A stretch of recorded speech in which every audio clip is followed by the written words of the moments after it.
I'm your host, Kaylee, and this is Rebel Wellness.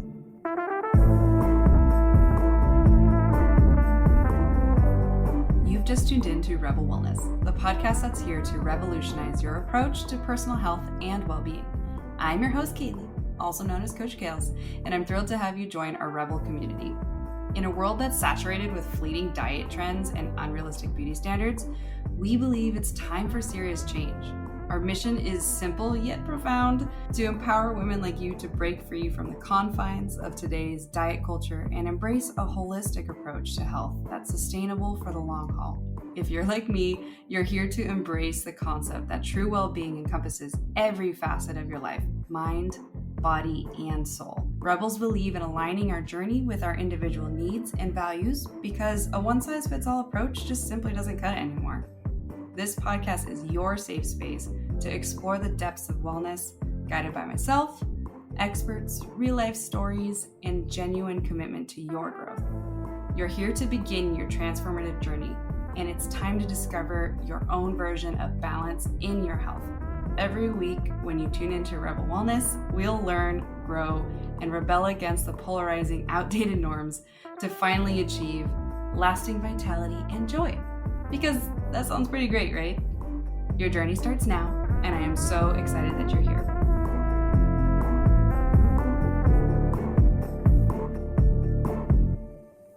Hello. Welcome to the final month of 2023. I hope you are listening to this episode with a good vibe surrounding you, aka the holiday vibe. Who doesn't love the holiday vibe? If you don't love the holiday vibe, then just ignore all of what I just said. Exist as you'd like to exist. But anyways, I want to welcome you to Rebel Wellness Podcast. I am your host, Kaylee, and I am opening up this final month of 2023 with a really fun series that we have created for you, all about the best of. So this is something I've definitely seen a lot of podcasts do, and I love the energy of it because we're going to be taking little clips of the best of each episode in 3 different categories. So I am really excited for you to be here and listening to this today because there are maybe some clips from episodes you haven't listened to yet. And then it's a great way for you to be like, okay, I want to go listen to that gluten episode finally because I liked what I heard in this clip today, and some of it is like, it's so easy depending on when you hopped into my podcast space and are like, maybe you're just going with every new one since then. Maybe you've never listened to episodes 1 through 25. A lot of people joined in like the hot take summers era, I would say. And so I think there's a lot of great content from early on that might have gotten lost on you. So if you are a frequent listener, hello, welcome back. Thank you for being here. I appreciate you if I saw you come join our Instagrams because I've seen new faces on there. And so hello, if you are listening, to you specifically. And if you are new here, I just want to welcome you to the podcast. This is a really great time to jump in because you get a lot of little snacks of some of the topics and the top hits, because what we gathered for you is hand-selected ones that we found to be some of our favorites. And we also did listener selected what were the top episodes and top quotes that people who were listening selected for us as well. So it's a really nice little combination for you. So I really hope that you enjoy it and that it helps you kind of better understand what Rebel Wellness is all about. But on that note, as always, come join us on Instagram at Rebel Wellness Podcast and or my flagship coaching page at Kaylee Loren. No longer Coach by Kales. I'm still Coach by Kales, but I have changed the handle to at Kaylee Loren. If you have followed me beforehand, you might have noticed that. But if not, yes, you can come find me at Kaylee Loren. My name is spelled very odd. Thank you to my parents. It is not your standard Kaylee. Nobody at Starbucks can ever spell it correctly. But for what it's worth, Kaileigh. Don't forget the first I. And then Loren spelled like Lauren. So that should be easy to find. If not, go to the show notes. There will also be a link that my amazing show notes person will put together for you. So anyways, hello, Biljana. You have been a very amazing show notes person. I have to give you a little shout out, as well as to Emily, my podcast editor. She is amazing. She is everything to do with what makes me sound professional on this space. So as a closing out, thank you. I have to shout out to some of the people who have been on my team and helped make Rebel Wellness Podcast what it is today. And I think we are just rounding the corner on about 14,000 listens, or streams rather. And that is amazing. I am so excited about that, to do my whole first year of podcasting. As well as that, I want to make sure you know that we just launched this month our first newsletter, and for Rebel Wellness newsletter, and it is just jam-packed with a bunch of awesome nutrition tips, fitness tips, articles I think you should read. And like, I even made, for example, this month, a cool little mocktail holiday Pinterest board for you that I shared links to. So there's a lot of great stuff that I plan to continue to pack monthly. So only one time a month, not one of those annoying things where you start to get bombarded with a ton of emails and emails and emails, because I personally hate that. So if you want to come join our newsletter, go to coachkales.com and you can join right there. Come join our community. I would love it. Okay, so today we are going to do the best of nutrition. So all of the topics that we covered in the nutrition world that I think were many of them were our top hit episodes altogether. Some of them just completely skyrocketed to the top of the most listens. That would be number one is the carbs episodes. So we're going to be sharing clips all about carbohydrates, fats, collagen, gluten. We're going to get into some of the dark sides of some nutrition habits, such as alcohol and crash dieting dangers, things that were really popular for listeners and or thought-provoking, things that we really liked to share about and that our listeners did as well. So we have all of that great stuff in the rest of this episode for you. We've kind of chunked them into nice little snacks here and there of that information. And again, if you find any of this stuff really digestible and interesting and helpful, I would love for you to share it with somebody you think that would want to learn. And you're always welcome to screenshot this episode or push the little share button if you're on like Spotify or something and share it to your story, because that would be great and help our podcast grow. And I would be forever thankful. So without further ado, let's go ahead and get into this episode, and we are going to enjoy the best of nutrition.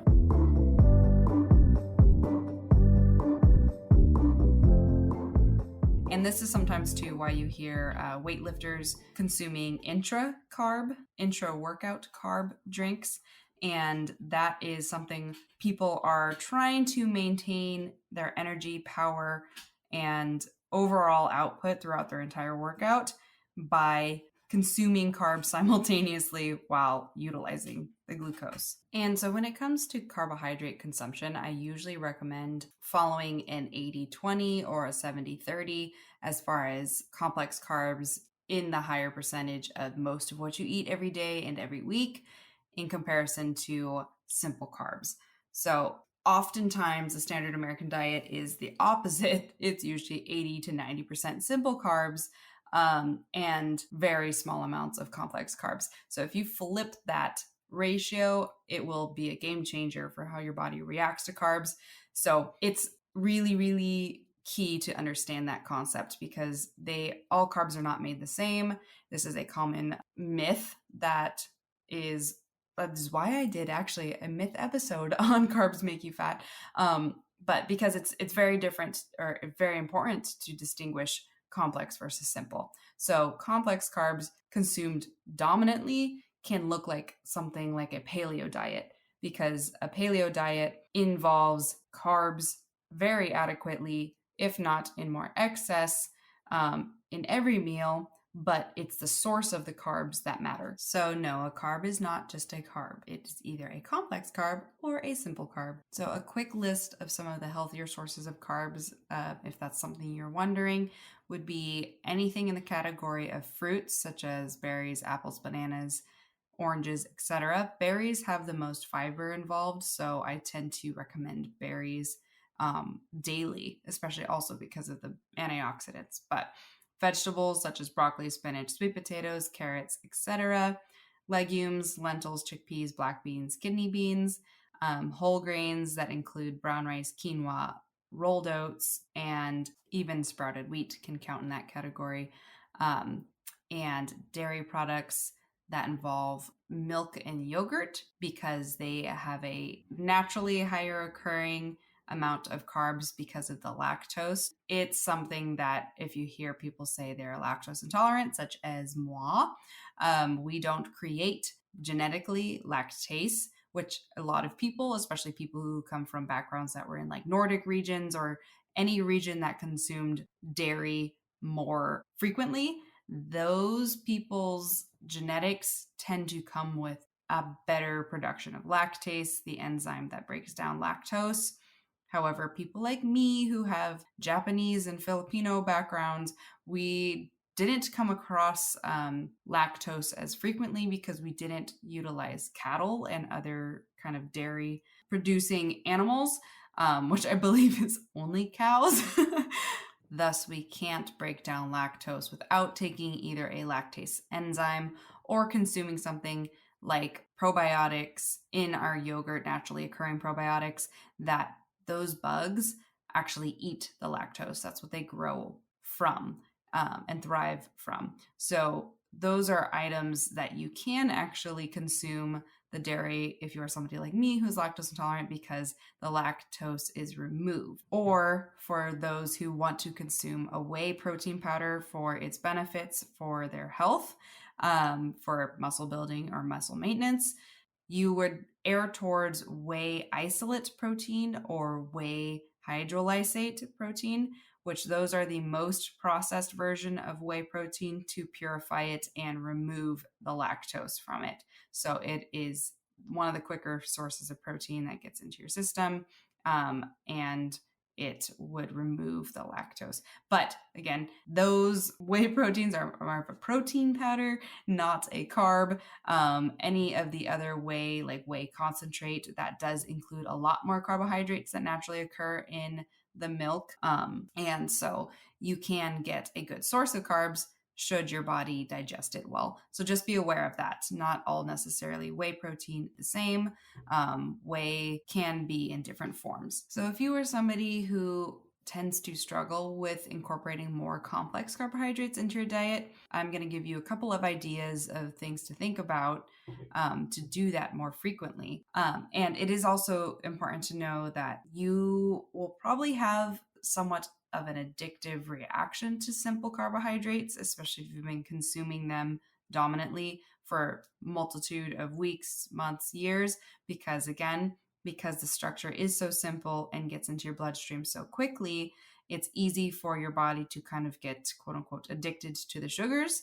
And it might feel really challenging to try to get out of that cycle. But complex carbohydrates help that because they are still providing your body with that glucose more easily than proteins and fats. But at the same time, it will be in a way that you can kind of shift towards just a healthier source of carbohydrates and away from these super hyperpalatable, addicting carbohydrates. So switching to whole grains or naturally occurring starches by switching out your refined carbohydrates and reaching more for things like brown rice, quinoa, potatoes, like even white potatoes are absolutely fine for you. Potatoes got the bad rap when we started just smothering them with butter and bacon and sour cream. That's why white potatoes in diet culture got such a bad rap. But in reality, russet potatoes are one of the highest sources of potassium out of all the food sources. They are higher than bananas, like significantly higher than bananas in potassium for you. And it's also good to know that potatoes include prebiotics and probiotics for your gut. So don't cut potatoes out of your life. Potatoes are actually a very great, slower digesting complex carb to swap in and swap out your breads, cereals, baked goods, white rice, etc. Another thing to do is find places to add more fruits and vegetables. All my clients know I'm a vegetable pusher, so it's great for you to try to incorporate vegetables in every single meal. So for a lot of people who know me, I tend to do kind of like sauteed arugula or spinach in my eggs or under my eggs, depending on how I prepare my eggs for breakfast in the morning. Or I will do Macro Life Naturals macro greens powder. I do a scoop of that with my breakfast if I'm doing like a protein oatmeal. So I'm trying to incorporate some sort of vegetable in every single meal. And breakfast tends to be the hardest one for people to kind of find ways to put vegetables in. So those are some of my ideas of how I do it. But then I highly recommend batch cooking a bunch of other vegetables, roast them or saute them. Please do not steam them or boil them or anything like that, because you're going to be leaching all of the good nutrients out of it and pretty much taking a beautiful vegetable item from the earth and making it wither into a watery, soggy version. And that is totally unnecessary, and it's going to make vegetables way less enjoyable for you. So highly recommend you always pan roast them or roast them in the oven to really accentuate their flavor and help them shine. And always add sea salt and or fresh cracked pepper, spices. Get involved with spices for all of your vegetables, and it's going to make them taste so much better. Garlic, onion, etc. But also back to that, for the fruit side, like I had said before, try and adding in berries to your breakfast. I always add berries on top of all my oatmeal, not only because it adds an acid to what's usually creamy from my protein that I mix in, but it also involves a lot more fiber and various vitamins and minerals that come naturally from those, from the produce itself. And the other very common hack is just adding things like spinach or kale or something like that to your smoothies if you are a smoothie person. I don't personally love smoothies frequently, especially not for a daily thing. They tend to have kind of more of a negative effect on your gut, especially because the smoothie machine is doing what your mouth and your digestive system is supposed to be doing. So if you've ever felt kind of weirdly bloated every time you consume smoothies, especially if it's a higher sugar smoothie, like you involved a lot of fruits into it and honey or whatever, like anything from Jamba Juice is way too much sugar. It's not healthy for your blood sugar at that point, because most of them contain more than 20 grams of sugar per serving. Like that'd be the smallest size. I think the biggest size is usually anywhere from 40 to 70 grams of sugar per serving, which is insane. So I would say probably don't opt towards smoothies very often, but you can always add spinach to help create more of a complex digesting reaction and get more of those nutrients in. But again, I'm not a big fan of smoothies, so I'm not going to talk too much in depth about them because they're not nourishing enough, in my opinion. They kind of can be, depends on the thing, but I digress. And then another thing that you can do is opt for legumes, such as beans and lentils, because they have a great amount of fiber and different plant-based amino acids for like the proteins, as well as they just add more volume to your meals. Volume meaning just more on your plate for a higher nutrient density. So it's kind of different than if you just kept putting on more scoops of white rice, as much as I would love that, because I'm a big white rice fan, but that's the Japanese coming out of me, I suppose, or the Filipino, take your pick.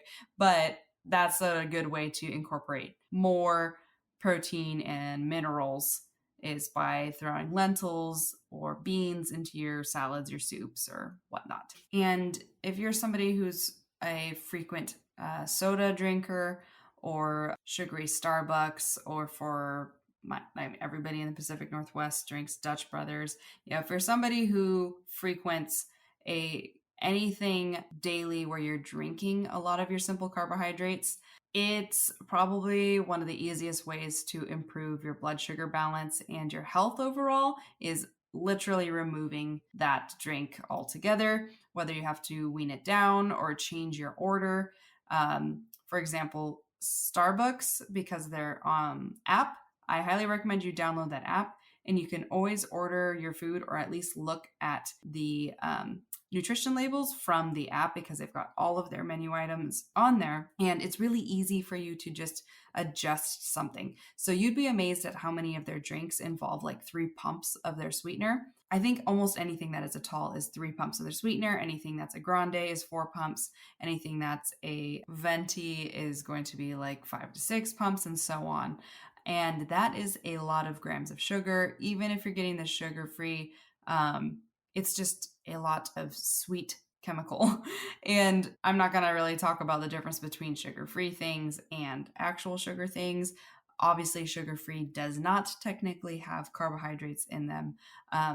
So if you were trying to reduce the carbs you're actually consuming, try going sugar-free first and then shift down to reducing how many pumps you have in it. So for me, I personally always reduce. At this point, I pretty much remove the sugar from everything because Starbucks has other item components, such as their like cold foam or their added flavoring syrups, or for example, their matcha powder is already sweetened itself. So you can actually just remove all the added sugar that they involve in it. Let's say that green tea matcha latte, you can ask them to not add the vanilla sweetener and just do the matcha powder. And even their alternative milks and regular milk has sugar as well, has carbs as well because of that. So reducing your carbs for your sugary beverages can look like removing a lot of the added sugar to a lot of those drinks and getting used to the taste and flavor of them as you remove that amount of sweetness. And trust me, if you can dedicate at least 2 weeks to reducing your sugars in all of the drinks you consume that are really naturally high sugar, your mouth is going to start to actually get used to the flavor of it with less sugar. You have to give it the opportunity to reduce the way that your saliva influences your taste buds. And trust me on this one, give yourself 2 minimum up to 4 weeks shifting your coffee drinks to something less sweet. And I guarantee you're going to get more used to it. And it's also just something to be open-minded about. Like a lot of people are just, I can't cut this down. It just tastes gross. Okay, then don't drink it. Like I hate to be super kind of hardcore about it, but you can't simultaneously overconsume sugar and hope that your health is going to get better. It's kind of like walking around in a circle and having a map, but not reading the map and just continuing in your circle. You have to realize that you have to remove some of these sugary items from your diet if you want to succeed in your long-term health goals, if those sugary items every day have contributed to where you are now. So sometimes it kind of just takes you like smacking yourself in the face and being like, look, enough is enough. Do I need this as a Trenta or as a Grande even? Can I just be okay with having it as a tall? You know, those little changes every day, week, month are going to compound and get you much closer to your goal in the long run.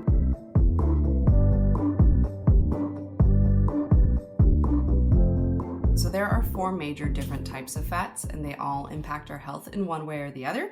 So keep in mind that all fat-containing foods have a mixture of these fats, but some have higher amounts of some than others. So the first fat we'll talk about is monounsaturated fats. So this type of fat is often referred to as a healthy fat. Monounsaturated means there is one double bond in the fatty acid chain, giving the oil some amount of flexibility and fluidity. So monounsaturated fats are called MUFAS. That's what they're kind of acronym to. And they are liquid at room temperature, and they tend to solidify in the refrigerator.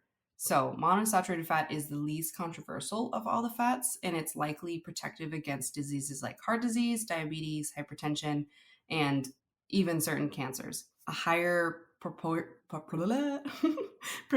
of monounsaturated fat in our diet reduces the risk of insulin resistance, and it also benefits the body in inflammatory response. So it could even help keep us leaner. So they're found in lots of healthy whole foods. The most common sources include olives, olive oil, avocado oil, nuts such as almonds, macadamia nuts, and pistachios. And, something that's important to note about this stuff is you always want to look for extra virgin if you are purchasing oil from the store. And a good amount of monounsaturated fats do not have a high heat point or a high smoke point. So that means that they break down and turn into a trans fat because it adjusts the structure when you heat a fat. And if you're cooking with, let's say, olive oil, like pure extra virgin olive oil, and you get the heat too high past its threshold and it burns, you're going to need to wipe that all out and get rid of it and start over. I honestly would say, You don't really want to cook high heat with olive oil because you're going to destroy all the benefits of olive oil, unfortunately. And you'll find that they have a higher processed version. It's usually like the nearly clear version of olive oil, and it's usually cheaper. It's like by Bertolli and stuff like that. That becomes less healthy because now they've processed it too highly. Extra virgin simply means hardly been touched, just pressed out of the olive. And that same goes for everything: extra virgin coconut oil, extra virgin avocado oil, etc. When you have expeller pressed, that means you start to get into a heating and pressing chemically process. So that takes the oil further away from its most natural state, which is less therapeutic for the body. So that's important to know, is that not all oils are the same. Always opt for extra virgin where you can. And I understand a lot of people purchase avocado oil as a healthier version of a high smoke point, but it's always, again, if you look at the bottle, it's expeller pressed avocado oil. And that is kind of canola oil adjacent at that point. So I would say just kind of be aware of that and try to use it sparingly as much as possible, so you're kind of reducing that imbalance of more processed oils in your body. But also, something that's interesting that you may not realize is many animal foods are high in monounsaturated fats as well. So egg yolks are predominantly monounsaturated fat. That's why they actually are truly very healthy for everybody. They have gotten demonized over the years for various reasons, but honestly, they are the cheapest, most complete, accessible protein that actually are not truly harming animals when in a good natural state. Because, like I think I said in the previous episodes, chickens lay eggs regardless of being in a factory farm or something like that. So again, I like to support local egg farmers, but that is one of the best things you can eat for good quality fats in the beginning of the morning, good quality complete protein, for a whole bunch of reasons. And eggs can contain things like choline and various other extremely important vitamins and minerals. So honestly, they're kind of a powerhouse. So if you've been somebody who's been avoiding eggs because just your parents or your grandparents were like demonizing eggs for you and said they're so bad, they're high in cholesterol, dietary cholesterol is not converted the same as cholesterol when you are making it yourself. So when an animal makes cholesterol and it becomes the content of cholesterol in the egg, so to speak, your body doesn't take that cholesterol and make it cholesterol in your own body because it's already been made. So what they've found is that you basically expel that cholesterol. That cholesterol is not going to add to your own. So there's a lot of kind of misinformation in the cholesterol world as well. But eggs, even though they're high in cholesterol as a number, it's already completely made cholesterol. Therefore, your body is not going to make it itself as its own cholesterol. I hope that makes sense. I know it's a little confusing, but you don't just absorb somebody else's cholesterol the same. Your body has to create the cholesterol out of different components of the food you eat. And also, half the fat found in pork and beef is monounsaturated as well. This is why we have found diets like paleo diets and things like that are very health promoting, especially too when people are eating keto. This can also be more of a anti-inflammatory path because they are focusing more on that and less on processed carbs and things like that.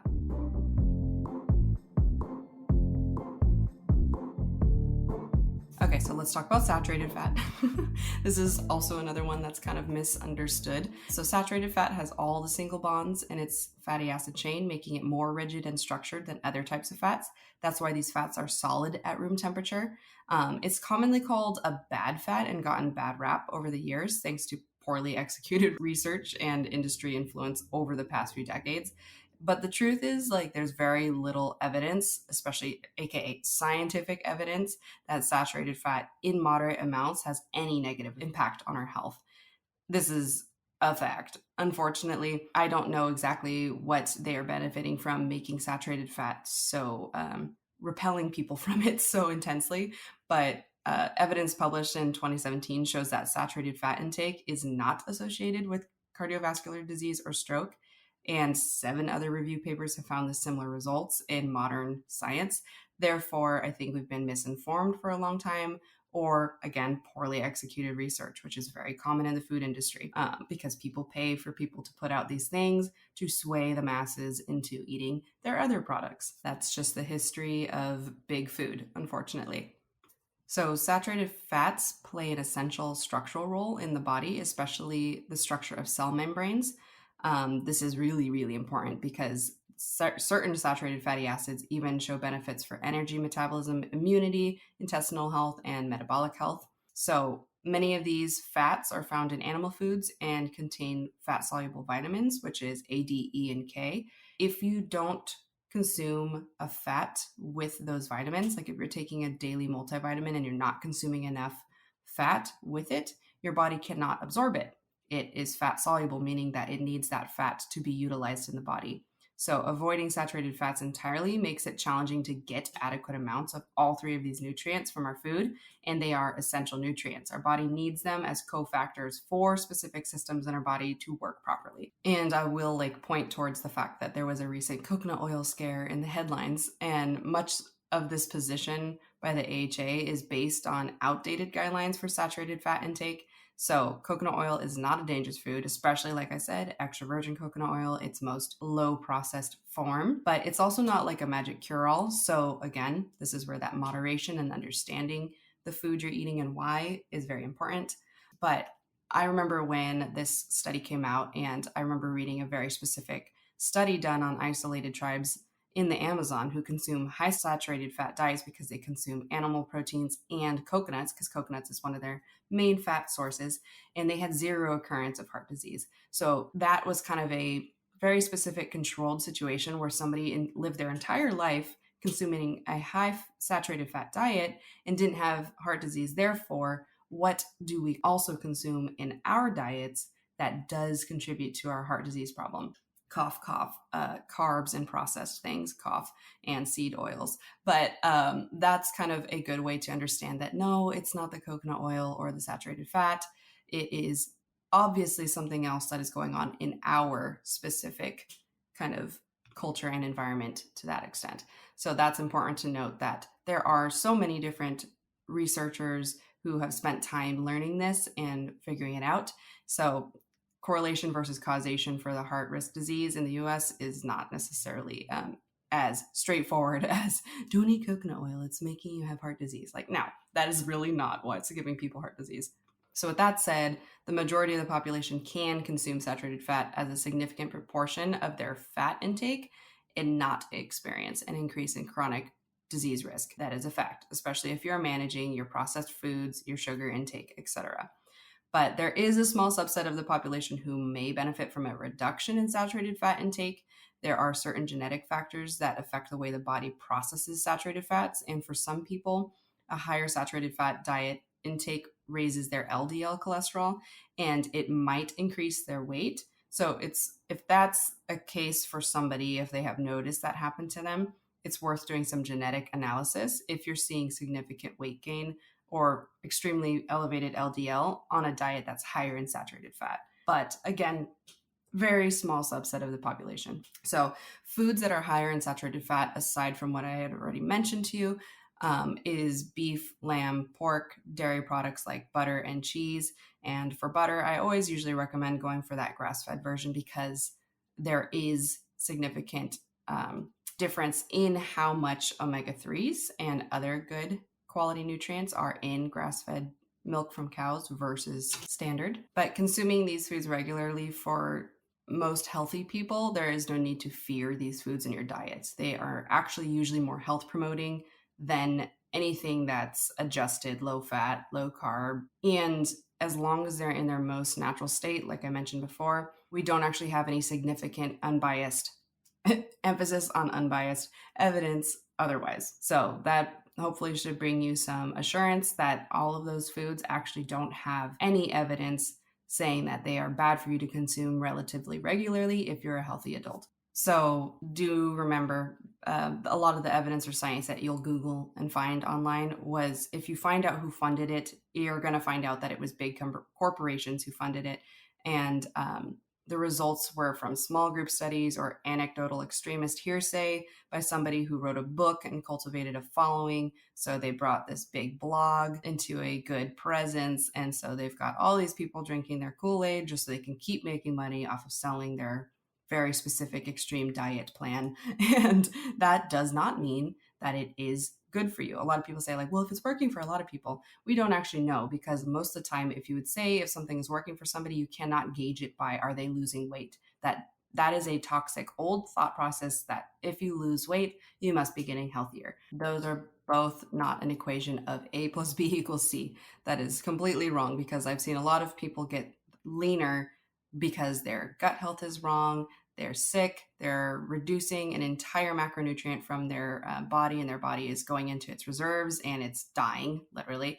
I've seen horrible blood work from people who are not taking care of their eating enough, etc. So just because somebody gets smaller does not mean they're getting healthier. So I just have to like really write that one home, because it's so important to understand that and start unwriting that narrative from your own history mentally, because it's so easy to, because that's what we think, right? And you get compliments when people say like, you look leaner, you must be healthier, and it's like, not always, But again, to finish out the saturated fat chat, the caveat here is that just because saturated fat isn't likely to harm you in moderate quantities, it doesn't mean you should be adding tablespoons of extra fat to food and beverages. Like, I would highly not recommend that.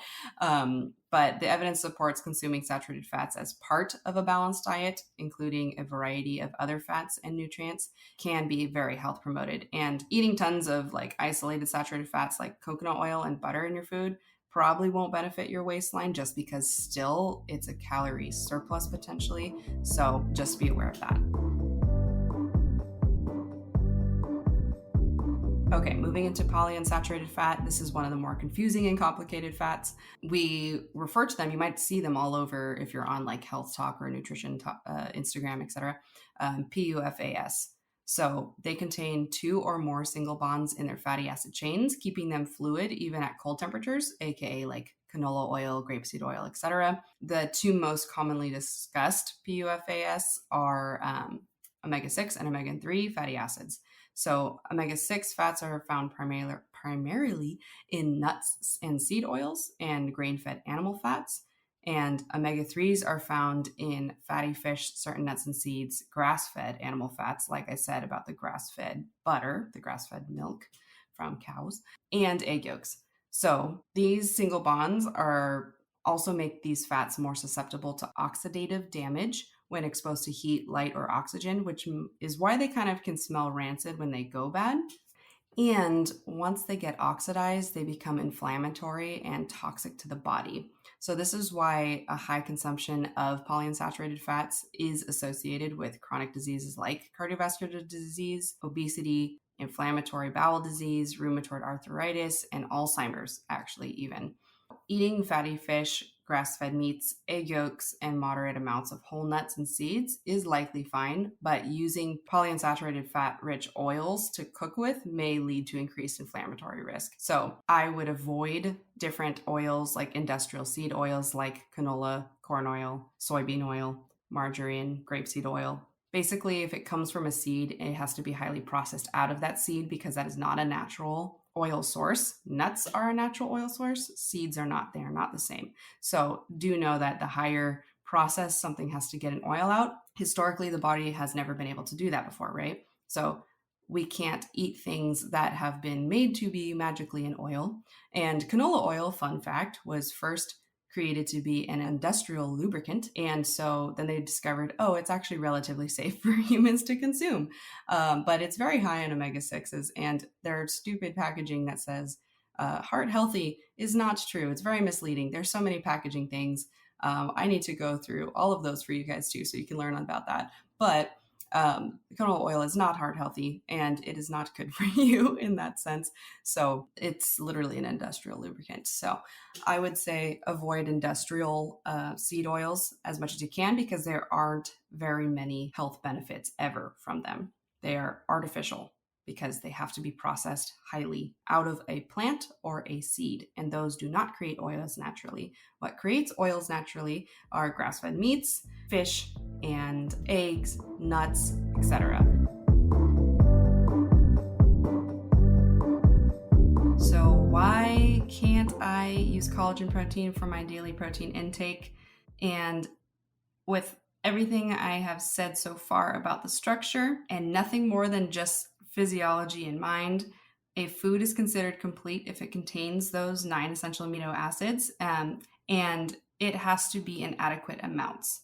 So this distinction is important because while several plant-based foods technically contain all 9 essential amino acids, they may not contain them at appropriate levels and or in their most digestible forms, because our gut cannot just innately digest everything perfectly. That's why a lot of times certain people cannot utilize B vitamins from supplement form. They have to be a methylated or activated version to actually be utilized by the body. And so they need to be high quality sources of protein to classify them as a complete protein source. So collagen is only 3 amino acids, which does not make it a complete protein. Therefore, it is not a branched chain of amino acids, and it cannot go towards your muscle in your body for that reason. So this definitely doesn't mean that vegetarians and vegans can't achieve high quality proteins. They just have to become more mindful of combining foods that have respective amino acid profiles to complete the branch chain that they're looking for, so that they can reap both the benefits of collagen and muscle building protein. Because protein does a lot more in the body than just this, but this is what we're focusing on right now. So if you're following macronutrients and you have 120 grams of a protein goal, I tend to recommend for my clients to not add the grams from collagen supplements into their daily protein intake, because there's a good chance that it is not going to be absorbed at that amount of grams and utilized for muscle, because it isn't the structure and the amount of amino acids necessary to really count towards a total gram of protein in my eyes. Because most of the time we are trying to track protein consumption with the effort of maintaining our total lean body mass and adding lean muscle tissue if that is your goal. So therefore, we need each and every one of those grams that you're tracking towards on whatever tracking app you're using to be a complete protein gram. So again, that's not to say you can't consume collagen, because it has a ton of beautiful functions in the body, but I just would not use those grams towards your total daily intake.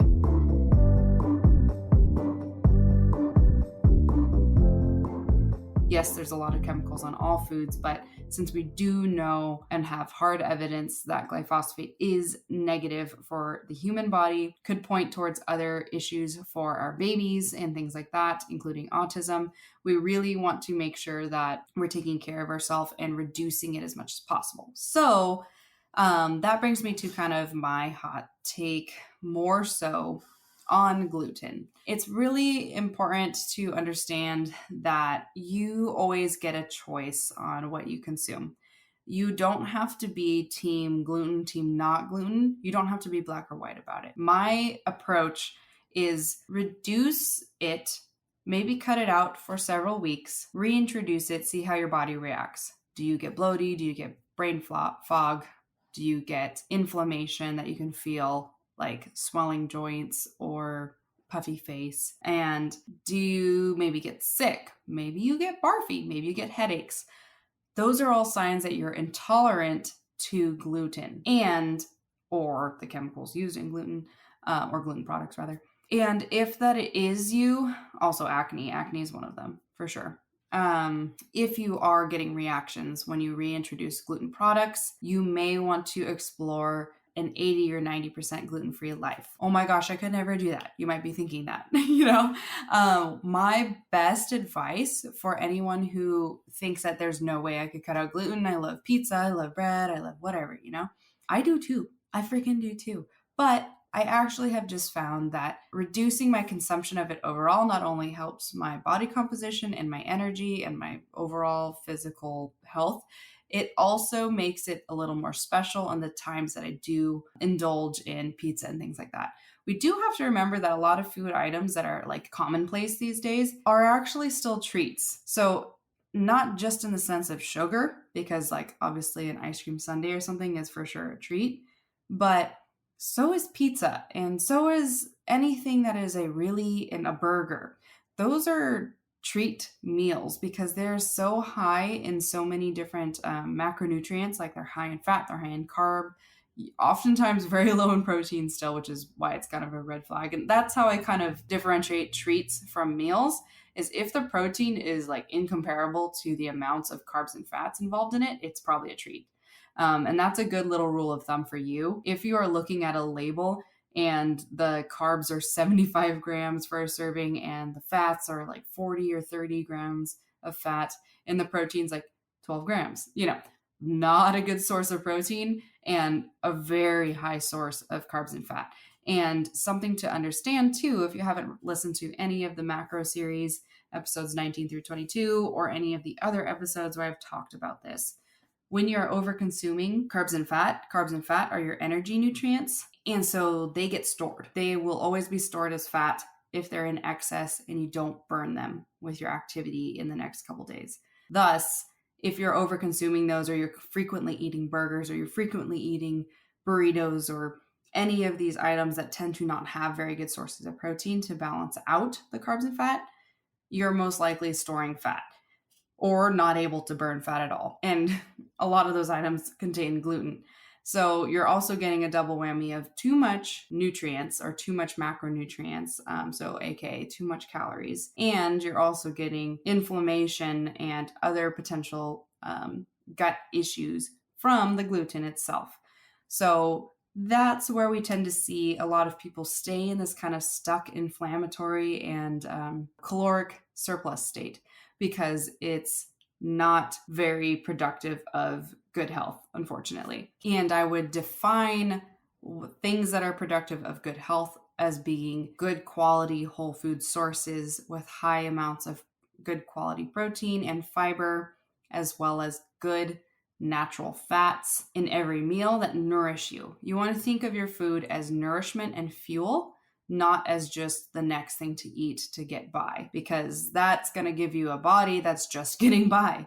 If you want a body that's not just getting by, you need to feed it and take care of it in a way that's going to make it thrive and energetic and operating optimally. So if it came to the question of whether or not you should go gluten-free, speaking to most of my females, males as well, but dominantly to my females, since that is my listening base and my, expertise, you should probably consider cutting out gluten at least 60% at first. Move it into the 70%, move it into the 80%, which would look like 60 to 80% less gluten looks like you're not having gluten 5 to 6 days out of the week. One day, maybe you have something that has gluten in it. Then you can try cutting it out to hardly ever at all and only having it on certain special occasions. I'm a huge person to support balance in life, because I see the benefits of being as healthful as you can as often as possible, but also enjoying life and living your life, because in reality, the amount of time we have here on earth is quite short. But that isn't in a way where you shouldn't feel good and take care of yourself as best you can more often than not. But it's also in a way where it's okay and you totally have absolute permission to enjoy yourself and do the things that the humans do nowadays. So I'm not going to be somebody who's like, you shouldn't be doing this, you should take out this, you should blah, blah, blah. Because honestly, I find that a little bit as nutritional elitism, because you're talking to one very specific little group of girls in LA or something like that who can actually eat like that and afford that lifestyle. In reality, a lot of us have different life situations, different ethnic backgrounds, different upbringings, and ideas of health, And so some people don't really need to be as perfect on everything. And I think that's okay. And that's ideal. And I'm having another hard day of speaking. But I just want to make sure that you understand that me asking you to reduce your gluten or mentioning it, I'm not necessarily asking you, but me suggesting you try it has always gotten my clients in better health. I have worked with hundreds of clients, and once they finally cut out gluten, whether it was from listening to me or listening to somebody else who finally said the same thing again, their health has significantly improved once they finally removed a lot of gluten-containing products. And that's not just because they stopped eating ho-hos and mini muffins. It's actually because removing little traces here and there of gluten-containing products, or maybe glyphosate-containing products, has benefited their health, because they finally got to get to a place where they have less inflammation in their body, and especially in their gut, which closes those tight gap junctions that should not be open to letting food into your bloodstream, and then healing the body so that it actually can absorb nutrients and poop properly. It's not vulgar to talk about poop. Poop is so important. And poop is a report card. Your period is a report card of your health every month, and your poop is a report card of your health every day. If things are not normal and not flowing, you're not detoxing properly, and you're going to be experiencing negative effects of all of that, honestly. Especially one of the main things I see is if you don't have bowel movements consistently daily, you're probably keeping too much estrogen in your body, because excess estrogen is excreted in your fecal matter. And if you're just holding it all up in there, whatever your lifestyle is or your eating habits are, your body will reuptake that estrogen, and then you get into that position of estrogen dominance, where you have too much estrogen in comparison to progesterone. But all that to say, when your body is in an estrogen dominant state, you pile on body fat like nobody's business. You're going to see body fat patterning in your thighs, hips, and lower belly, and sometimes backs of your arms. That's female body fat patterning in general, but we really shouldn't be seeing a ton of belly fat. And if you do have a ton of belly fat, that correlates to the two hormones, cortisol and estrogen. And when estrogen is not checked by your progesterone, which is the whole point of why I'm talking about this, you're going to see a lot of belly fat in that area. And then that's going to cause kind of more hormonal distress. So pay attention to your body's little report cards, as in, what is your cycle like? Are your symptoms horrible? Are they okay? Or are they like mild or not at all? If they're horrible, something is wrong. I don't care who tells you that it's normal. It's common. It's not normal.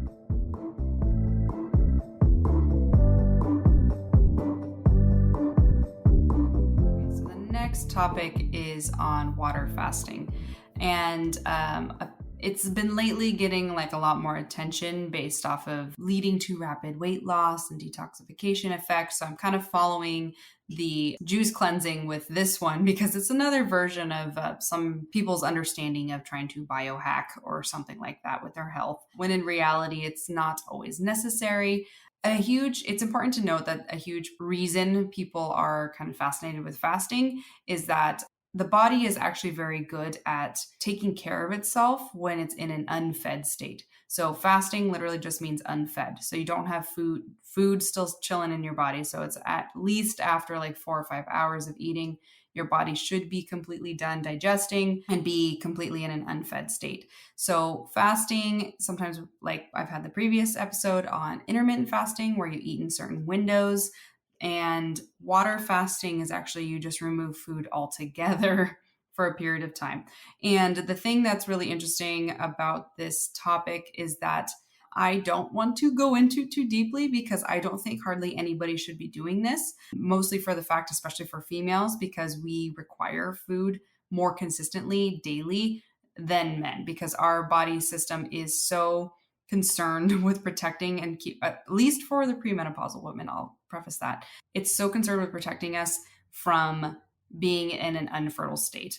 And a well-fed state is a fertile state most of the time. Not an overfed, a well-fed. So well-fed meaning that you are eating adequately for your lifestyle and body's needs.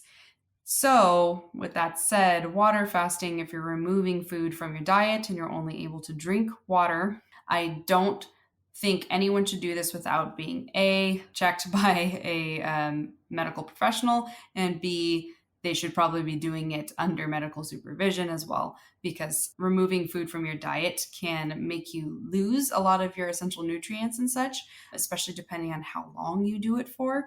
And some people can manage all right, especially males. Males can definitely sustain something like this longer just by pure physiology differences with their hormones and their needs. And again, female bodies want to protect us and keep us able to make babies. So we have like emergency systems that shoot on way faster when we're even just like half a day out of food. So I don't know if you've been like me before and you've not eaten, like skipped meals because of being too busy with something. And then you get home and you're like super lightheaded, like you feel like you're going to pass out, or you're super ravenous and you want to eat whatever you can get your hands on because you're just hella cranky. That's because your blood sugar is like, yo, figure this out. We need food. And so water fasting can be really problematic for females because we get very aggressively reactive to not having sustenance so to feed us throughout the day if we're awake and moving. If you're asleep the whole time, that's probably fine. But again, I don't think that there is a ton of benefits to water fasting for the everyday person. Something that is probably acceptable for a short-term experience for somebody is potentially trying, especially if you're somebody who's concerned that you are dealing with too much inflammation, you feel like you've just been eating a ton of junk and your face is puffy, like you just feel imbalanced.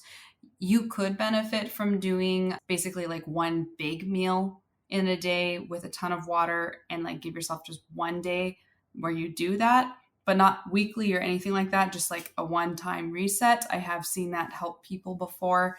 Or if you're sick, like with the flu, that's why your body naturally doesn't feel hungry, is because your body actually just wants to fight the virus and get it out, which means it doesn't want to think about how to digest and assimilate nutrients from food you consume. So it's honestly sometimes better when you're sick to reduce the food, how much food you're eating and what you're eating. And if you do end up going like a whole day when you have day 1 or day 2 of the flu, as long as you're consuming liquids that include electrolytes, that's generally okay. That's a natural system in the body. So it's the same concept as what people are trying to achieve with water fasting. However, I wouldn't use it as a means to lose body fat or anything like that, because again, your body is really smart. It will adjust your metabolic set point to whatever you're doing. So if you are under consuming food, it's not stoking your metabolism or stimulating it, rather. It's going to lower the efficiency of, well, it's actually being more efficient by lowering your metabolic output. So let's say every day you eat 1,800 calories, you water fast, you're eating 0 calories. All of a sudden, your body is like, I'm not quite sure what's going on here. I need to preserve energy. So I can't keep burning 1,800 calories like what I expect to get because of what she's been eating every day. I'm going to lower it to 1,600. Okay, they didn't eat again, lowering it 1,500. They're still not eating. I don't know what's going on. Let's lower it even more. And then you get a metabolism that is basically firing at, let's say, 1,300 calories with your BMR, and all of a sudden you go back to eating food and your metabolism set point is really low. So it's at that 1,300 calories and you're consuming food back at 1,800 calories again. Well, now you have a 500 calorie surplus to your metabolism. And this is where you usually see people who do that kind of like starvation diet and then they go back to eating or they binge, suddenly put on tons of fat. It's their body's mechanism of protecting itself from you completely starving. This is where you see problems with crash dieting and things like that. So water fasting, while there's can be technically a lot more to it, the concept of just fasting for extended period of days and only consuming water can be extremely dangerous. And you can't really easily replenish those nutrients by taking vitamins or things like that, because vitamins on an empty stomach can also cause a lot of issues, especially like B vitamins or zinc or any of those kind of things. I only know because I experienced that recently by accident. So there's just a ton of problems with water fasting. And so all that to say, I highly don't recommend anybody use this just open-endedly for some sort of technique to lose weight or detox, etc.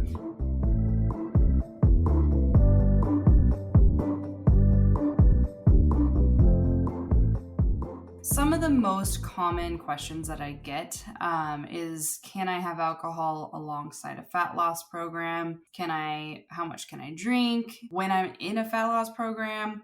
Or sometimes I have to intervene and ask daily questions or weekly questions rather of how much alcohol are you consuming currently? Like, is your body weight not moving? Okay, well, let's look at one of the biggest inflammatory and hormone affecting things that we do consume socially frequently, and that is alcohol. So those are like the questions I usually ask or the questions I get. And typically there is too much consistent alcohol consumption every week. And of course, the body, especially when it's in a pissed off, inflamed state, because by the nature of how your body and your liver has to process alcohol out of it, It stops processing out fat, the liver, when it has to deal with this poison. So all other systems basically shut off while it's trying to get this poison out of you. That's a fact. So anywhere from 24 to 48 hours, sometimes 72, depending on the person and their genetics, because genetics does have a big factor in how you process alcohol. When those systems stop, you're not burning fat. So it doesn't matter if you spent your entire week in a deficit, aka lower calories, trying to instill fat loss. Once you're consuming alcohol, your body isn't even thinking about burning fat and filtering fat out of your body through your liver. Okay, so that's the biggest issue. So most diets, especially serious ones, when they're like time restricted, so which all diets should be time restricted, it should never be open-ended. You guys hear me talk about this a lot, but when you are doing something like that, anywhere from a 6-week to a 15-week, whatever, I wouldn't exceed 15 weeks, you're going to experience essentially your fat loss stalling. So it's just going to kind of stop. And the problem with that then is you get a little bit frustrated because you spent this entire week watching your food. And then even if you just had vodka sodas with lime, like it still is going to stop fat burn. So you're not going to see any progress in that area for a multitude of reasons, but those are the big major ones, is that your liver is no longer paying attention to burning your fat, and the alcohol causes inflammation in your gut and also kills off the good gut bacteria in your body over time. And every time you drink alcohol, because we put alcohol on like cuts and things to kill bacteria on our exterior. So obviously it is going to affect our interior, which 100% it does. It doesn't matter. There's 3 major forms of alcohol, and the one that we consume is processed into ethanol. I believe we just refer to it as ethyl alcohol. And there's isopropyl, and then there's one other type, but the only one that we can consume safely is then turned into ethanol in our body.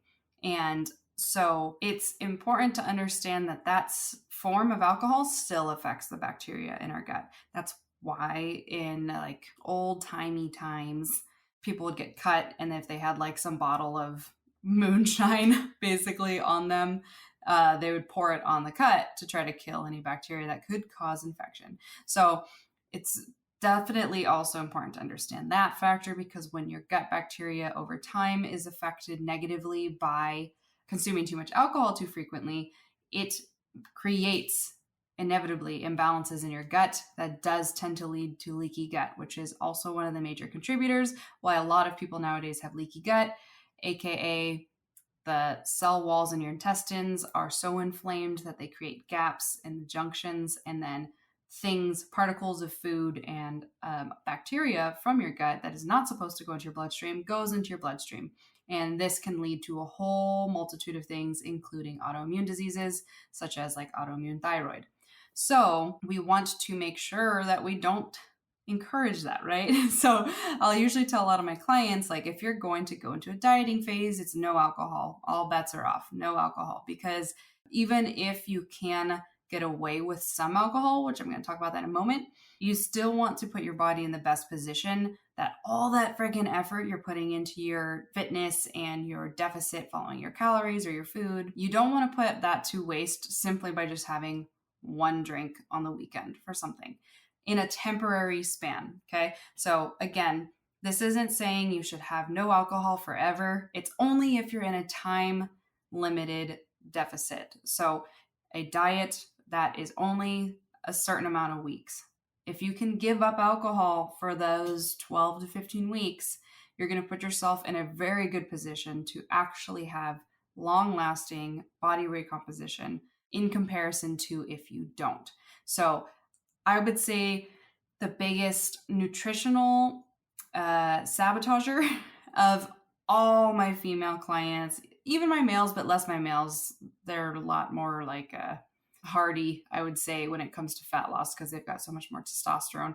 But for my females, they're constantly sabotaging their fat loss goals or progress, even muscle gain goals, because of alcohol consumption. So this is a really big opportunity for you to kind of assess how frequently you are consuming alcohol and see if you can adjust that in your own lifestyle for your goals. because it will 100% impair your muscle growth, your recovery, and your fat loss in general for all those different reasons.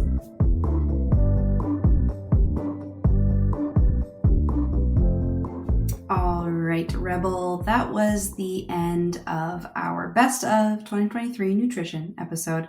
I'm sure there are so much that I missed that you might have listened to and been like, why didn't she include this? It was so hard because I would say, honestly, our nutrition episodes hit the hardest as far as our fan base goes. So I am sorry if I did not include a good chunk of something that you wanted to hear. So if you did have something, let me know. I'd love to hear what your thoughts and whatnot. Of course, always DM me at the Rebel Wellness Podcast on Instagram. But thanks again so much for listening to the Best of Nutrition 2023. I am really excited to see where we go in 2024, and I'm so happy that you're here on our journey. I hope that you found some better understanding and peace with food throughout this entire year's nutrition topics. I covered so many that I felt like were the most hot topics with not only my clientele, but my friends and just the culture on Instagram and multimedia platforms in general. So I really hope that I touched on a topic that you really wanted to hear. And if I didn't, please let me know what you want to hear for next year, because I am gathering a whole bunch of topic ideas for future episodes. But all of this is the main reason why I began podcasting, because I really want you to better understand what you're eating, why you're eating it, and help you break free from the rigidity of diet culture. So next week, we have the Best of 2023 Fitness from Rebel Wellness coming your way. So stay tuned every Sunday. I expect to see you here next Sunday. And I hope you're as excited and eager as I am for the next episode, because it's going to be good. There's so many good fitness things that I hope you can hear either again or for the first time from any of the episodes around the fitness world this year that I hope can help you with your relationship to fitness and movement in general. But as always, celebrate your strength, walk with confidence, and I will catch you next week on another episode of Rebel Wellness.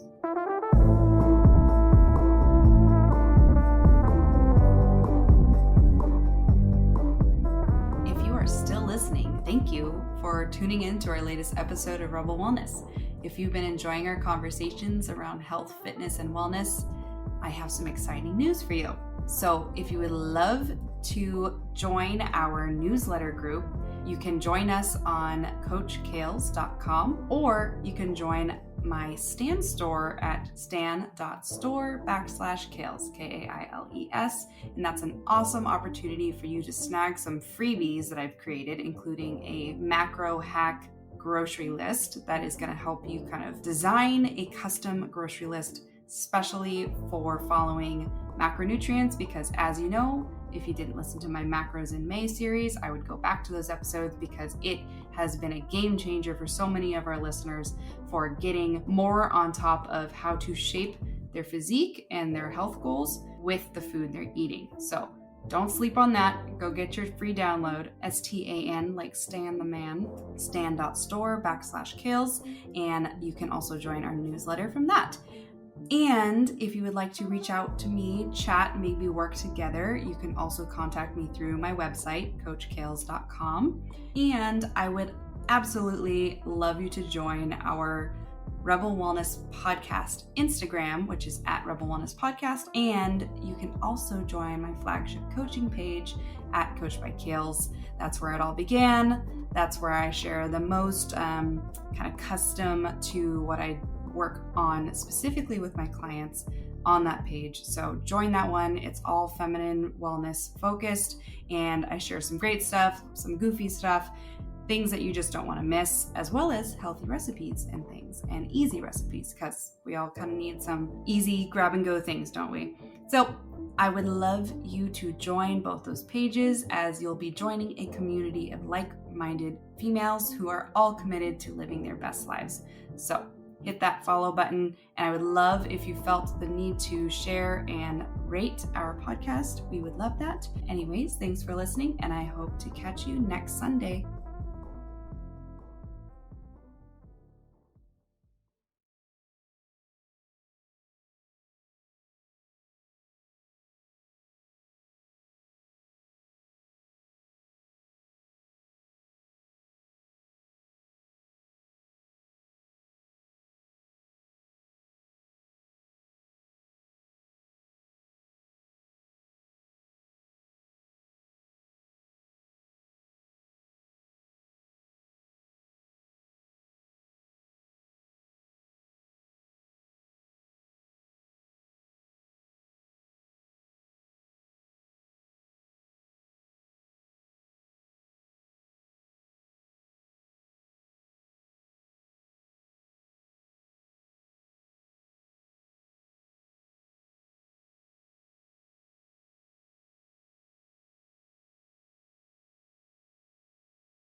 or say hello on the gram.